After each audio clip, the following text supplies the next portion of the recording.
Art, we're back. We got some more great topics to talk about. It is baseball, Midsummer Classic. Let's talk about the Blue Jays in their first half of the season. What grade would you give it? I'd probably go with the B-. Offensively, the Jays have been really, really strong. Edwin Encarnacion having a breakout season. Batista now warming up, getting things going. Colby Rasmus starting to figure it out, which has been great. Unfortunately, the injuries has really caused some major downfalls, and anytime you lose 3 starting pitchers of an already somewhat thin or somewhat young rotation, that's going to be a big problem. So that's the issue that is most precedent in whether they make a move. Whether they're buyers or sellers coming up at the trade deadline here will be an interesting factor for the rest of the season. I'd say B- with a blue cross on it because of the injuries. And they're pitching. You know, who knows what they're going to do? They're going to have to get some pitching in there. Their middle relief, their bullpen, their starters, it goes right through the rotation. If you have to have pitching to be successful in Major League Baseball, if you don't have it, then you know what it's like. If you don't have the arms, there's no way you're going to win in the dog days of summer. Like your bats are going to be swinging, but what are you going to win? 8-6 games all the time? It's not slow pitch out there. It's Major League Baseball. So. Well, that's what the Blue Jays started doing a little bit later, but they faced the Sox just at the end of that series there before the break, and you know they lost games like 2-0 and whatnot. Really couldn't get things going. So yeah, you're absolutely right on that point. But where do you see the Blue Jays going forward? Despite all the injuries, they're still hanging around, only 2.5 back from that second wild card spot. Do you see them actually making an actual turn and maybe even going to the playoffs this season? Well, as I said, it really depends where they look to go. This wasn't necessarily the year that it was supposed to happen. Next year they were kind of building towards, and that might be backed off now because of all the Tommy John surgeries coming in. I don't know if they get a discount punch card for so many a year kind of thing, but they're going to hang around. But the AL East is so tough, and if they had an equal schedule across the American League and played every team equal amount of times, Oakland, Seattle, then I would probably give them that chance a little bit more. But I think this year they're going to come up a little bit short. They're at 500. They're going to hover and stay right around there, maybe 1 or 2 games over.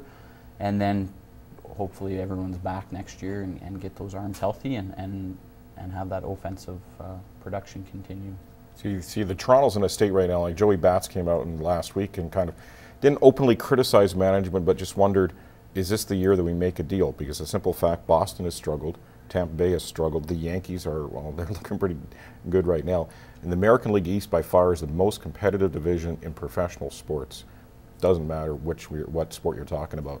It is tough to come out of the East. This could be the Jays' year to come out of there.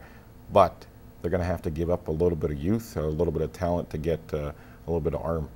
So if they want to get some pitching, it's going to cost them. Are they ready to take that bite right now and trying to make a run for it this season? There's a lot of teams that are looking for arms too, so they're going to have to fight with the Texas team, Rangers and whatnot as well. But let's move on to the All-Star game. Bryce Harper became the youngest positional player to participate in an All-Star game. He will be doing tonight.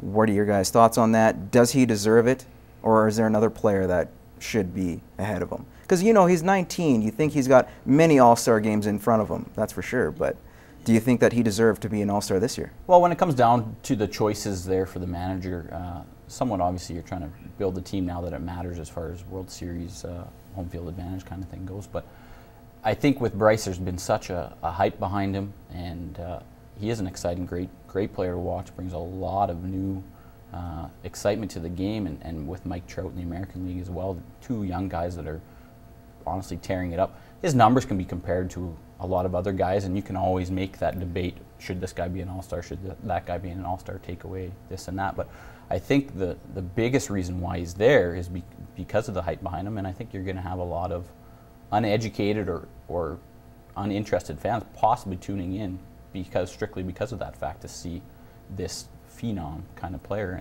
And you're right, he would have had a lot more all-star appearances, but as far as I don't think there's a clear candidate that would be, this guy really should be there over him, and the talk of the game would far outweigh anything else or another player. Yeah, a lot of hype, definitely about that, and I think that's the reason why he's probably at the game. I think guys like Aaron Hill, Matt Holliday, Didn't get in, likely should have over him, but you know, heck of a player, but at the same time his fielding and there's certain other aspects of his game that needs a lot of work. Is he all-star material? Likely not, but the hype gets him in. In the CFL, the Saskatchewan Roughriders, very impressive. Pitched a shutout. The only point was a Brookdale's punt that went into the end zone, that 17-1 win over the Eskimos. Riders' defense hasn't looked this dominant in years. Do you see them being that way in Week 3 against BC? Well, I think pitching a shutout against the Eskimos should probably have an asterisk beside it for this year. I think through exhibition and the 2 games, Edmonton hasn't thrown for an offensive touchdown yet. So take that for what it's worth. But coming up against BC, obviously I think BC is the cream of the CFL this year, and be interesting to see how they do match up. It's going to go with the CFL. It's a roller coaster. 1 week they can look unbelievable, and the next week they look pretty terrible, and a few things go the other way, right? So as far as whether I don't think they'll definitely not have the same success as they had against Edmonton. I think they'll keep it close, but like I said, BC is the tier above where they're at. I think they have to turn an alarm clock in the 4th quarter in Regina just to wake up the fans, because it was a snooze fest. Like, we're talking about the CFL being an exciting brand of football. Sunday, it was horrible. It almost looked like the Eskimos were playing a neutral zone trap. They're an awful football team. Their defense is very good, but their offense is horrific. And sorry, Eskimo fans, it's going to be a long year for you. Yeah, well, you know, they have to get that defense to play a full 60 minutes every time. That's going to definitely be tough on one side, but of course the Riders are familiar with that when they've had troubles offensively going through those 3-yard passes years ago. Yeah. A lot of pick sixes going the other way. There you go. All right, well, we're going to take a quick break. We'll be back with more Gloves Are Off.